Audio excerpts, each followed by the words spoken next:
In 2024, a famous actress was caught arguing with a stranger at Bloomingdale's.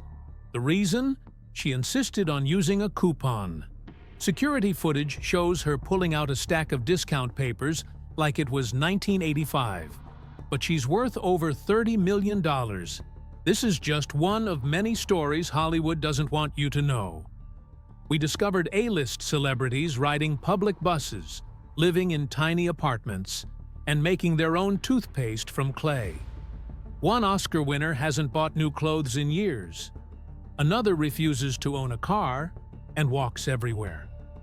The most extreme case will leave you speechless about what wealth really means in Hollywood.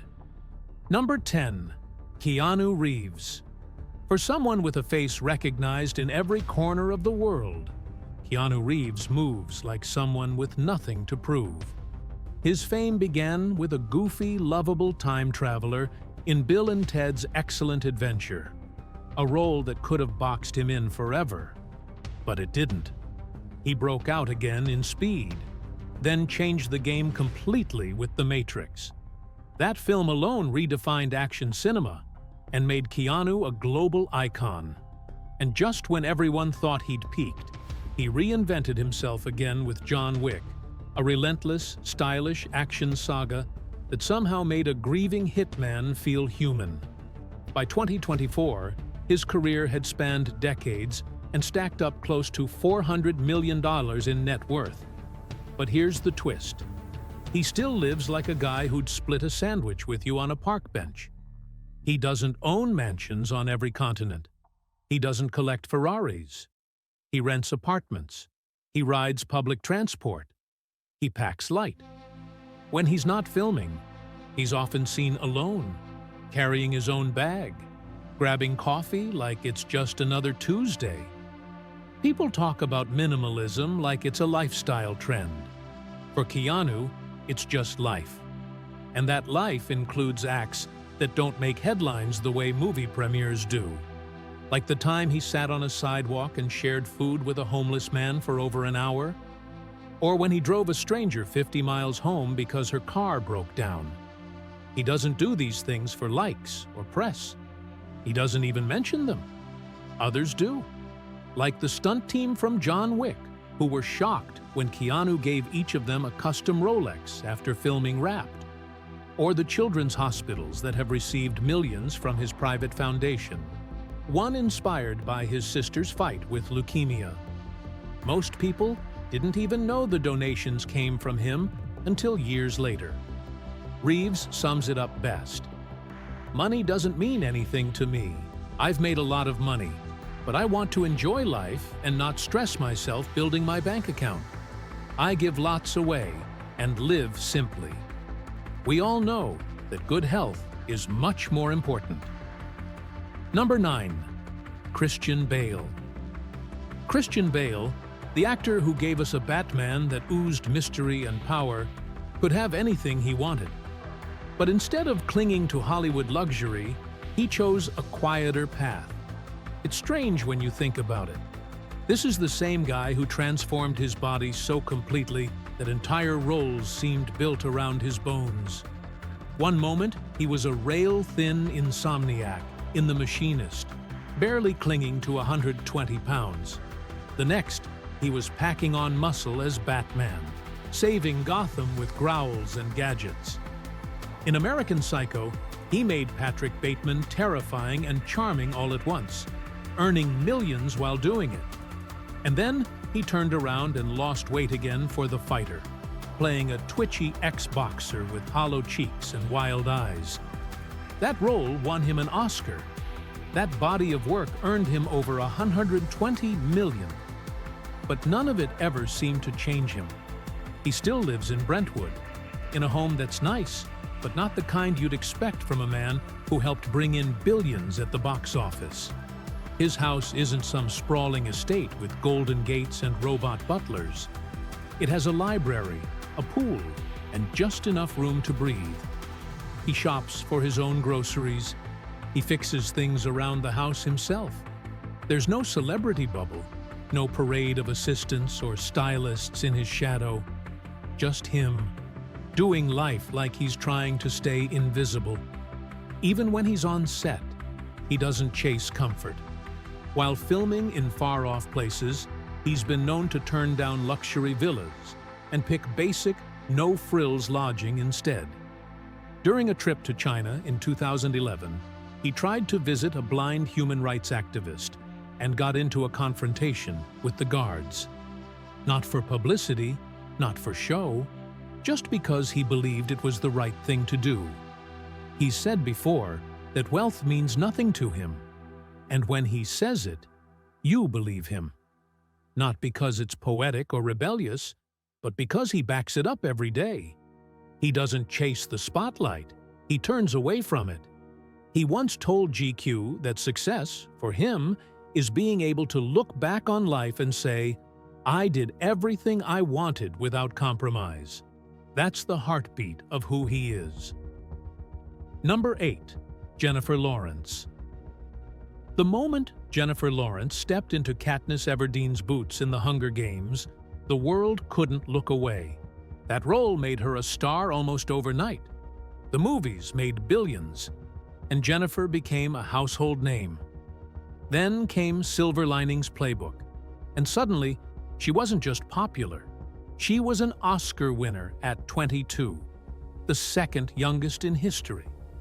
After that, it felt like everything she touched turned into gold. American Hustle, Joy, and more blockbuster hits followed. For 2 years in a row, she was the highest-paid actress in the world. Her net worth now sits comfortably over $160 million. But that's not even the interesting part, because behind the fame, behind the flashing cameras and red carpet smiles, is someone who never really changed.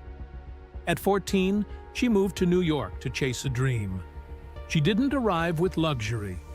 She arrived with babysitting money. And the apartment she ended up in had no kitchen and no hot water. Just a single hot plate and a whole lot of rats.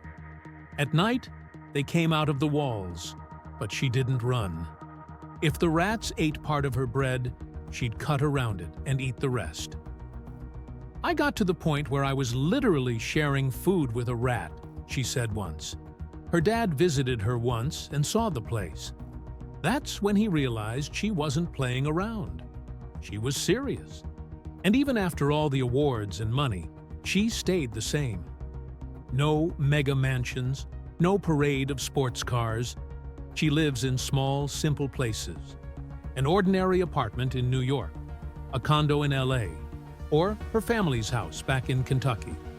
She drives a Chevy Volt. She clips coupons.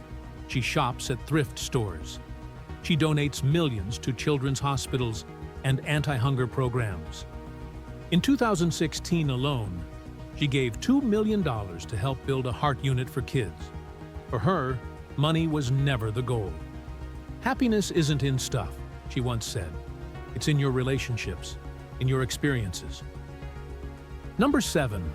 Adam Sandler. Imagine walking into a random grocery store and spotting a guy in baggy basketball shorts, worn-out Ugg boots, and an old t-shirt holding 2 plastic bags like it's 1995. Then you look closer, and it's Adam Sandler. One of Hollywood's biggest stars, worth nearly $500 million, just quietly shopping for cereal like it's no big deal. That's what makes him so oddly fascinating. While most stars wrap themselves in labels and hide behind sunglasses and bodyguards, Sandler just exists. Calmly, quietly, comfortably. He built his empire from goofy sketches on Saturday Night Live in the early 90s to creating box office monsters like Billy Madison and Happy Gilmore, movies that turned absurdity into gold. One was about a grown man redoing school, the other about a failed hockey player turning pro at golf, and both made millions. By the time Big Daddy came out, he wasn't just the star anymore. He was the boss.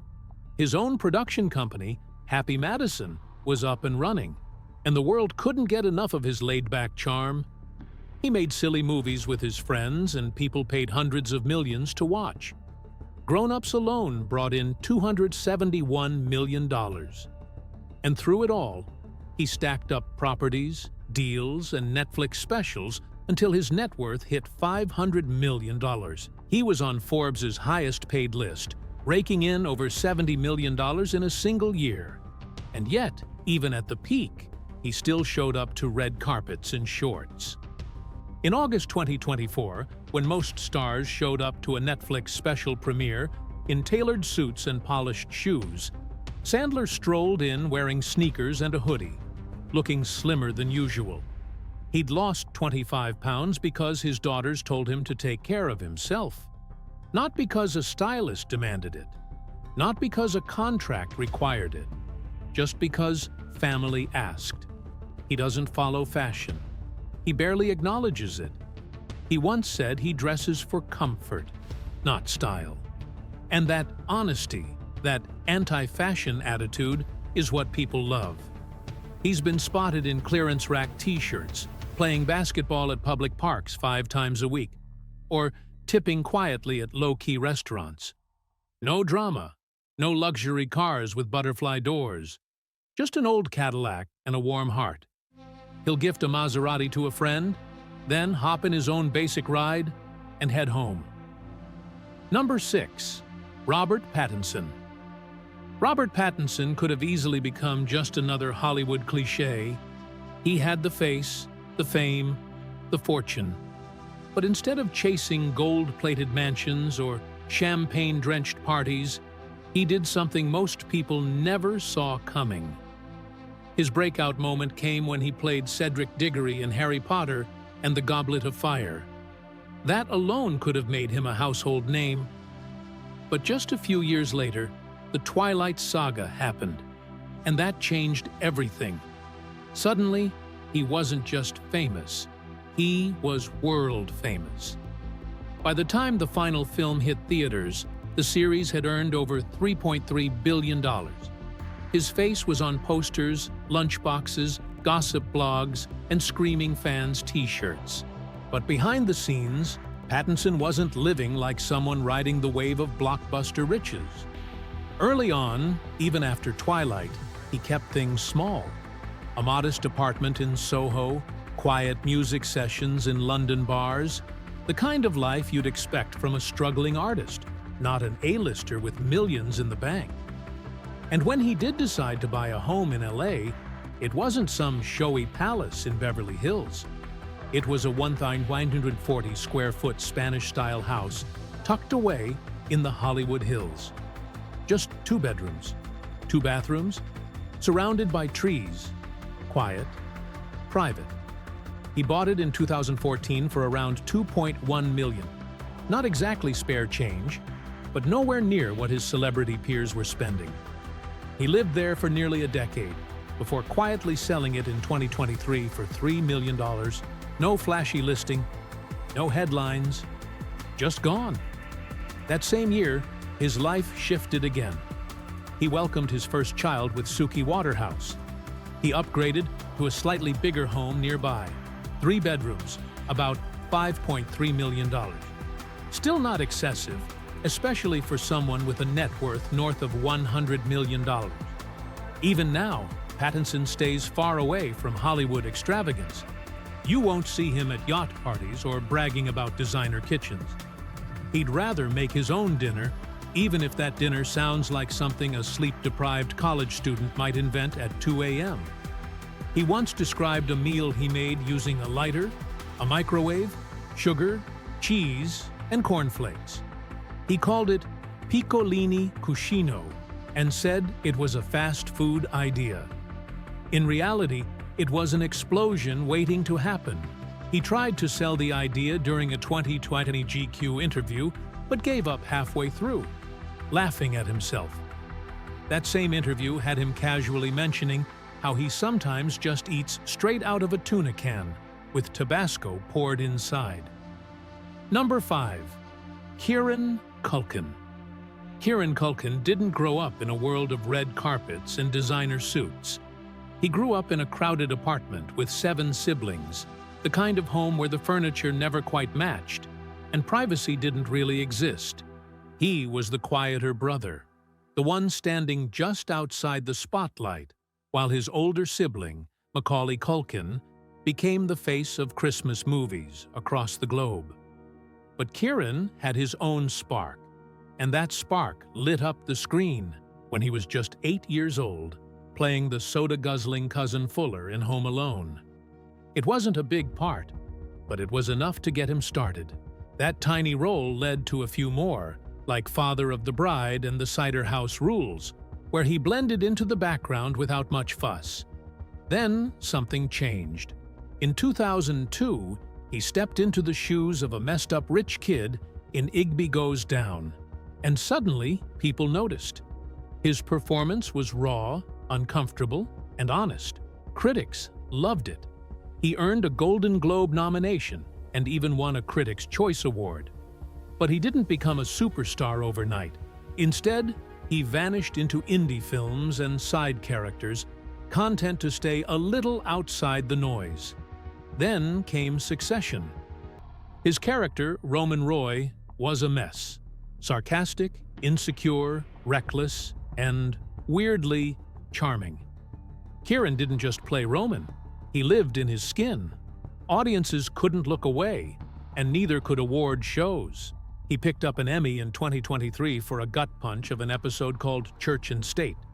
Won 2 Golden Globes, one for Succession and another for a film called A Real Pain, and joined his cast in taking home multiple Screen Actors Guild Awards.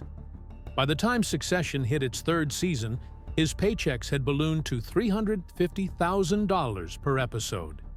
It should have been the moment he bought a mansion, but he didn't. Kieran kept living in the same one-bedroom apartment in New York's East Village that he'd rented since he was 19. A tiny space with creaky floors and just enough room to turn around without knocking into something. Even after fame hit, even after the awards and the millions, he stayed. During the pandemic, he and his wife, Jazz Charton, raised their newborn in that same cramped apartment. They made it work. He laughed later about how it still looked like the apartment of a teenage boy who didn't know how to do dishes. Only when their second child was born did they finally move. But even then, Kieran refused to let go entirely. He kept paying rent on the old place. Now, it's his office. People started to notice this strange contrast. Here was a man making more money in a single year than most people see in a lifetime, still living like he hadn't made it. In interviews, he didn't hide it. He joked about only now making real money after decades in the business. He shrugged off luxury like it bored him. Growing up in a working-class family had taught him not to chase things that shine too brightly. He'd seen the downside of childhood stardom through his brother's struggles and quietly chose a different path. When big offers came his way, luxury endorsements, real estate opportunities, he often turned them down. He didn't want to be famous for the sake of being famous. He didn't want to play the Hollywood game. After Succession, when people expected him to move into some high-rise condo or hidden Beverly Hills mansion, he picked something quieter. He said he liked the grit of the city, the realness, the noise outside his window, the apartment that smelled like memories. It wasn't what people expected, but that's what made it fascinating. Number 4. Sarah Michelle Gellar. She was a millionaire before she could legally drink, a teen icon who ruled both TV and box office in the late 90s and early 2000s. Yet if you saw her in a supermarket today, you might catch her pulling out a stack of coupons like it's 1985. That's Sarah Michelle Gellar. Her story began early. At just 4 years old, she was discovered by a talent agent. By 7, she was acting in films. By her teenage years, she was on All My Children, winning an Emmy. And then came the moment everything changed. Buffy the Vampire Slayer.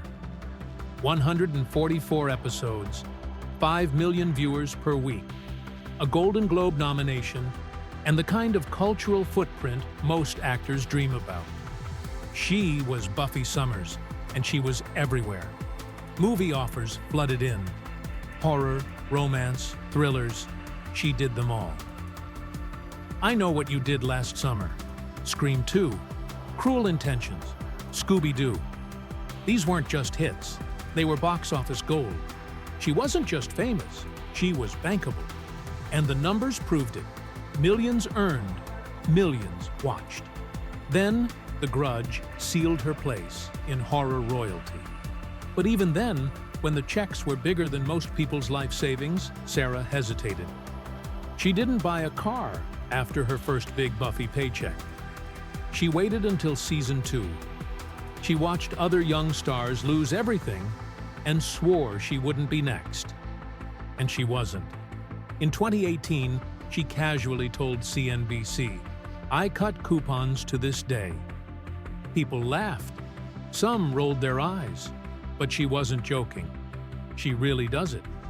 She once argued with a stranger at Bloomingdale's who got annoyed when she used a coupon at checkout. Her response was simple: why pay more? It wasn't just about groceries or gas. This mindset stretched into everything.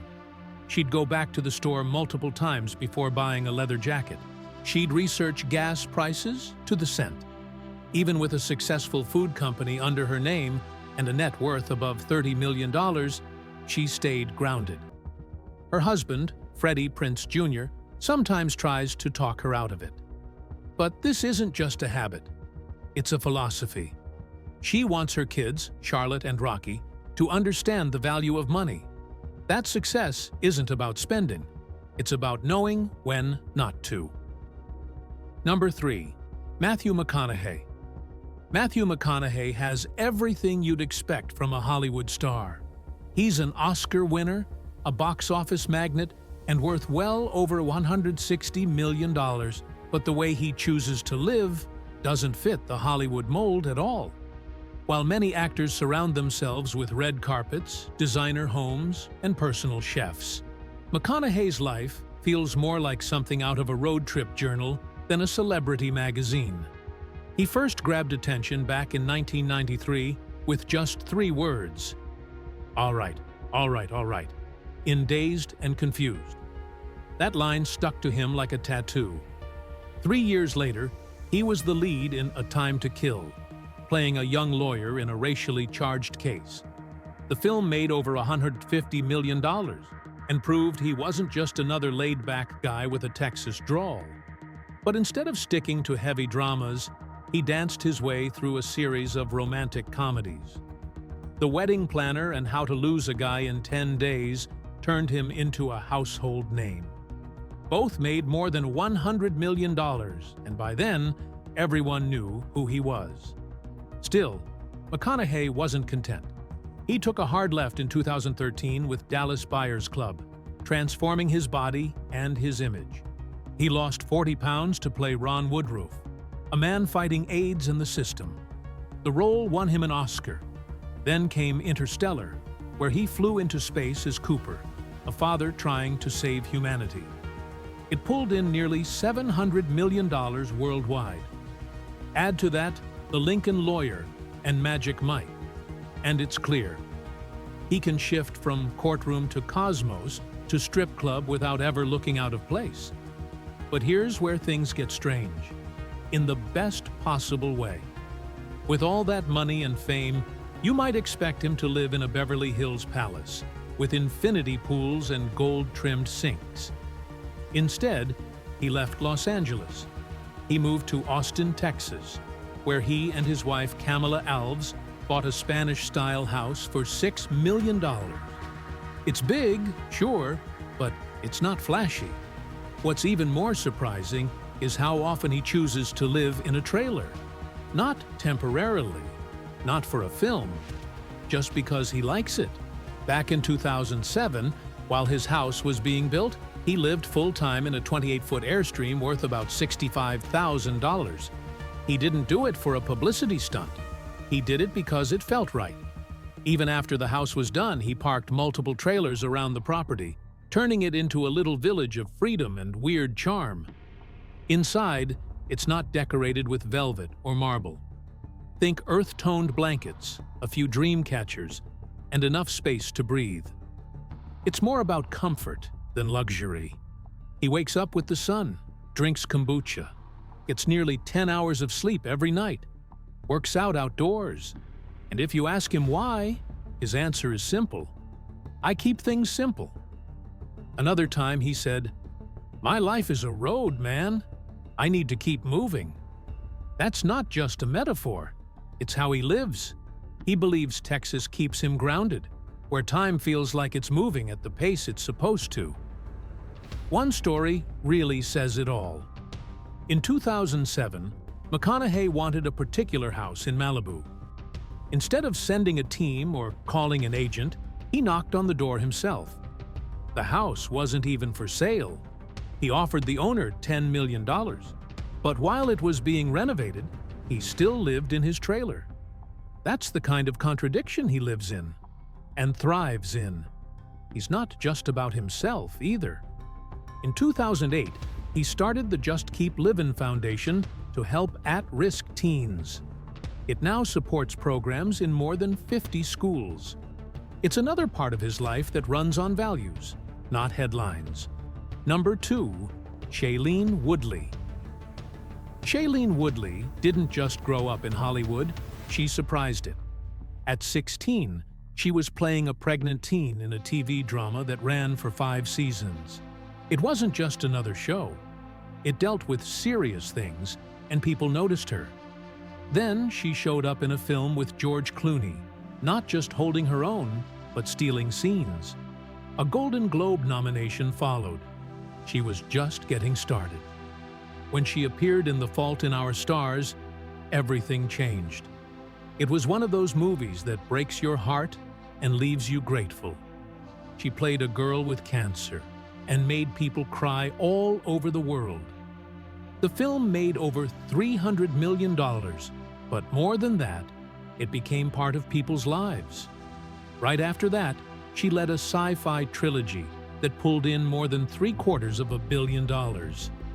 Then came Big Little Lies, where she played a woman living with deep trauma. She didn't act the part, she lived in it. That performance got her an Emmy nomination. Recently, she worked with Adam Driver in Ferrari and took to the Broadway stage, earning a Theatre World Award in 2024. Her resume reads like a dream, but her life, it reads like a plot twist. Because while Shailene walks red carpets in Valentino gowns and acts alongside Oscar winners, she lives like someone who's backpacking through life. She owns so few clothes she can count them. 2 jeans, some leggings, that's it. Her suitcase is basically her home. She stays with friends, gathers wild plants for homemade beauty products, and refuses most modern comforts. She collects spring water from the mountains. She brushes her teeth with clay. She even makes her own cheese. This isn't a hobby. It's how she lives. She once said she only washes her hair once a month, not out of laziness, but to avoid wasting water and using chemicals. She doesn't shop at fancy boutiques. Nearly all her clothes are thrifted. She's found treasures for $2 and wears them on national TV without flinching. Even socks. She doesn't care about trends. She once said, "I don't care about fashion," and meant it. If she looks good, thank the stylists, not her closet. It's not just about frugality, it's a philosophy. In 2016, she was arrested protesting the Dakota Access Pipeline. She didn't just post a hashtag, she showed up, got cuffed, and kept going. She co-founded a nonprofit focused on eco-awareness for kids. In 2024, she finally stayed in one place for more than 6 months, for the first time since she was a teenager. It felt weird, but it let her meal prep with local ingredients, keep her compost routine, and wear the same secondhand sweaters without apology. Number 1. Vincent Kartheiser. Vincent Kartheiser's life sounds like fiction too, but in his case, it reads more like a modern parable. You might know him best as Pete Campbell from Mad Men, a sharp, scheming ad man chasing power in 1960s New York. That role got him an Emmy nomination and made him famous. But that's not where it started. Long before Mad Men, he played a vampire's son on Angel, showing off fight moves and emotional depth at the same time. He's voiced animated lizards, played villains in sci-fi hits, and performed in over 50 projects since his first role as a child in 1993. His career put him in front of cameras, but his lifestyle pulled him far, far away from the spotlight. Back in 2010, while living in Hollywood, he didn't just downsize, he moved into a wooden box. That's what he called it. A 500-square-foot one-room cabin with no toilet. If nature called, he had to knock on his neighbor's door. He gave up driving in 2006 after his car flooded. Instead of buying a new one, he started walking, or biking, or catching the bus. He liked it better that way, slower, quieter, more human. He once explained how being showered with free stuff early in his career felt overwhelming. He didn't want to live in piles of junk. So, he threw things out. Not in frustration, but in freedom. The more he got rid of, the better he felt. He became a vegetarian. He talked about not wanting kids to reduce his impact on the planet. And when Mad Men was in full swing, he'd show up to set on a bicycle, passing cars with his hair flying in the wind. The crew got used to it. That was just Vincent. He avoids mirrors at home, doesn't like vanity, even sold his bigger home once and moved into something smaller. When he married Gilmore Girls star Alexis Bledel, their shared lifestyle didn't change much. They lived simply, together. No tabloids, no flash, just quiet, careful choices. He called it voluntary simplicity. And when you hear that, it sticks. Because it's not forced, it's chosen.